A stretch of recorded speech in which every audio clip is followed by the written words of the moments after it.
Welcome along to Classeek 15. It's our bite-sized rehearsal break chat with classical professionals. I'm Jack Pepper, composer, radio presenter and author. And today we're meeting somebody who's actually the first guest in our sister series, Insights by Classeek. This is a subscription video library where Benjamin Woodruff sits down for extended conversations on film. And Series 1 explores media and PR. So, who better to launch that series than Geoffrey John Davies?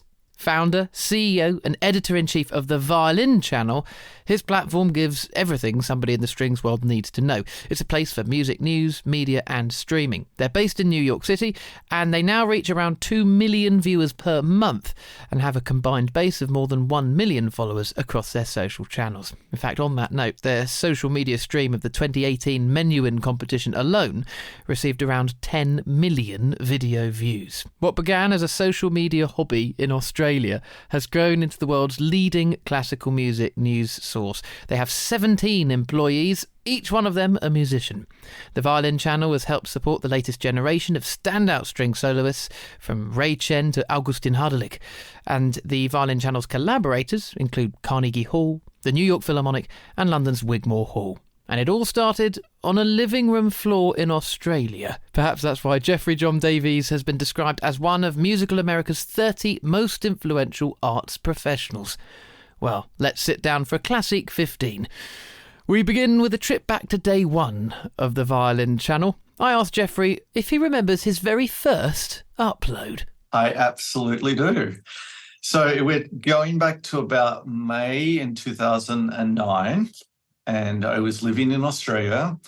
I was not working in classical music. I had long stopped practicing and playing, and my aspirations for a music career were sort of, long gone. I was working in more, business roles. And I don't know where it came from, but, it was Facebook had just started, it kind of really got traction around 2007, 2008. Everyone was like posting mad people. And this thing, YouTube was popping up, and I'm like, oh, this is pretty cool. And I don't know why, I just was laying on the floor. I was literally laying on my elbows on the floor in my apartment in Australia. And I was like, oh, I'm just going to put something on YouTube. And I'm trying to remember what it is because, I deleted a lot of content.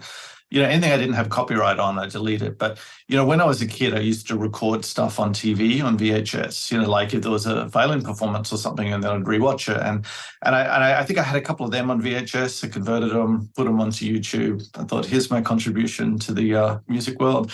And it said, name your channel. And it literally said that. It was like, name your channel. It was like the line channel. And I was like, I don't know, violin. And so I think I uploaded a couple of these videos from that I had on VHS, and that was the beginning of it. And then it was kind of fun. And then I was like, there wasn't even Facebook fan pages then.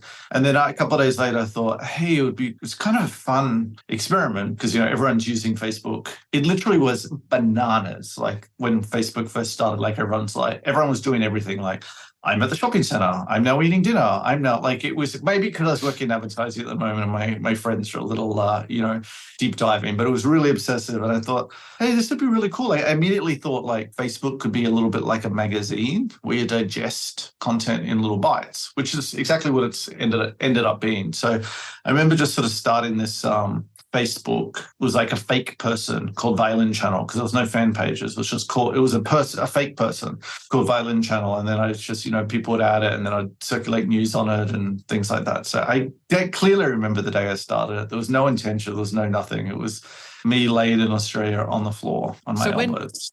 When did that change then? When did a hobby become a business? Yeah. So I think, I had a full-time job. I was working in marketing department of a big corporation, and this was just kind of fun. And I think if anything, I was just trying to work out how this new social media phenomenon. I immediately, the first time I ever used it, I knew this was something. I just knew it was. And, so I think I was just trying to work out how this could fit in the marketing mix, traditional marketing mix. And, so I think the first couple of years, no one else was really doing anything online. I gathered, I think I had like 25,000 followers or something. And then I really wanted to come to New York, and I came to New York in 2011 with the intention of like trying to make this into something, and also, try and get a job here. And I thought, hey, no one can say I don't have like arts experience. Like hopefully this will help me stand out to get a job in New York at Lincoln Center or Carnegie Hall or, something like that. So I would say around 2011, I had taken a year off my job in Australia to come to New York. I had money for like a year to sort of have a crack at this. So I think I got serious then because I wanted to stay in New York. I didn't want to leave. And I was kind of like, I either had to get a job or I had to, turn this commercial. So I would say 2011, I started getting serious, and it became an American business in 2012. So from there, it was a business. I'm pretty sure it sounds like you're pretty serious if you're going to relocate to New York. It didn't become serious once you'd landed. That's quite a big decision in itself. And I'm convinced that the biggest decisions, certainly in my life, have been the easiest ones to take, actually, when you've got sort of a strong gut feeling. I'm terrible. I procrastinate on the tiny things, like do I have a latte or a cappuccino? That's what takes time in my life. For you, though, Geoffrey, I mean, was that an easy decision to just up sticks? Well, the thing was, ever since I was a little kid, I wanted to live in New York because I grew up in Brisbane, Australia, and I wanted to live in New York. So this was always part of a life dream. I was coming whether I had Violin channel or not. I was coming to. So I think all there was something very I don't know what the English word is, but the Jewish bashert, like meant to be. There was something very meant to be about all of this. Like it all just sort of came together at the right time, and just it was like it was my destiny. It was that this was going to happen. So I was coming to New York anyway because that's what I always wanted to do. And, Violin channel sort of popped up just before that. But if Violin channel would not have taken off, I needed to be here in the city to, make the connections, get the access to the artists, meet the right people, do the right work, have the energy, be in the, all of the things. So, it wouldn't have taken off the same way being in Australia. That said, people probably would have said the same thing about Two Set Violin, who are also from Brisbane, who stayed in Brisbane and became phenomenal. So maybe it would have worked if I stayed in Brisbane as well. Maybe you can do it anywhere. How did you calculate risks back then? I mean, there's the risk of obviously like moving home, and then there's the idea of you said you gave yourself a year basically. Can I make this happen? I mean, how were you calculating risks in those early days? Well, my parents thought I was calculating very poorly, but I thought I thought it was, pretty calculated. So I'd been working for this big, after I did my music degree, and I concurrently I did a business degree. Like I was very indecisive as a student. I was like, I don't want to be a performer. I don't want to do this.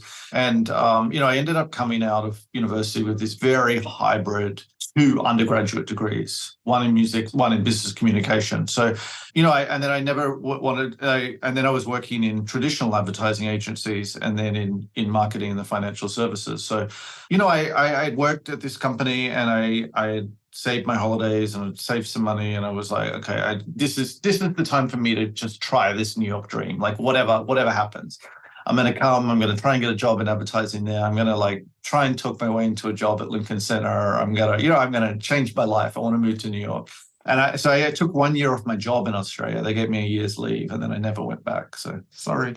And then in the same time, while I was looking for a job, it gave me that time in the city, and it gave me a full-time focus of working on Violin channel. And, within a month or so of being here, I had managed to secure a couple of big advertisers that, and they were totally taking a punt on me, but no one was really doing much. And I sort of thought, okay, if these 3 big companies are prepared to put this advertising money in my platform, then it must be something. So then after the big decision was after the year, do I go back to Australia and the big steady job, or I just like risk it out here? And I risked it, thank God. And how did you persuade, you speak about those sort of 3 big advertisers, presumably strings companies, were they instrument makers? Or They were 2 string companies and an instrument case company here in New York. And they were, big ones. And I just, I already had a social media following. So they kind of were a little aware, and people were kind of like, what is this? Like, who is this guy? What's this thing? I just booked meetings with them and talked fast, and I don't know. I don't know. I've spoken to them since. They said you came in and you were, you just you were just so optimistic and idealistic, and you had this little bow tie on, and we just thought, oh gosh, let's just, I think they looked at it and thought, this is like a donation to something. It was an experiment. They're kind of like, we're not looking at this as serious marketing spend. We're like, this kid is so passionate about this, and let's just like get our CEO to make this donation to this, whatever this thing is, and see if it happened, and it works. So, but there's a very important takeaway from that for anybody listening, whether they want to be a young performer or manager or in the media too, is like that the power of persuasion there, your optimism and your can-do spirit clearly persuaded people, to get on board. What would you say in terms of those early days, the struggles that you were encountering and what helped you through? What was it plain sailing? Because it's a pretty mean feat. I was worried. My parents were definitely worried. It was, I just come to New York. I didn't have work visas and things like that. I just sort of came and taking meetings and doing these things. And, I didn't know anyone here. It was all just like a wing and a prayer. And I think, when, I had a finite amount of money and savings, I wasn't taking venture capital. I wasn't, so, those first couple of years, I just had to live pretty cheaply here. I had to work out my visa situation. I had to, just go out all the time and network and build my network and sell. And somehow in those early years, this is why I think it was all like meant to be. I'd be like, oh my gosh, we're almost out of money. And then somehow like I'd just land a client there and the check would come in just before. And it just always seemed to be like that. So, the first couple of years, they were not easy. And you also have to remember, back then, there was very little digital presence on the internet. So the clients or the advertisers, they were used to buying in magazines. So in their mind, they hadn't really had that conversion to, spending digitally is, a smart business decision here. So, maybe having worked in advertising in other sectors, they were a little more ahead, and digital was very, very viable. So, those early years, it was like trying to convince the big players that actually, I have the audience here. It's not in this. It's not here. It's not that.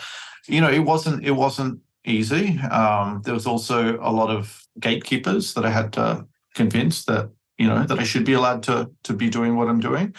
And I guess being in New York and then be able to meet me face to face, and I think that all helped.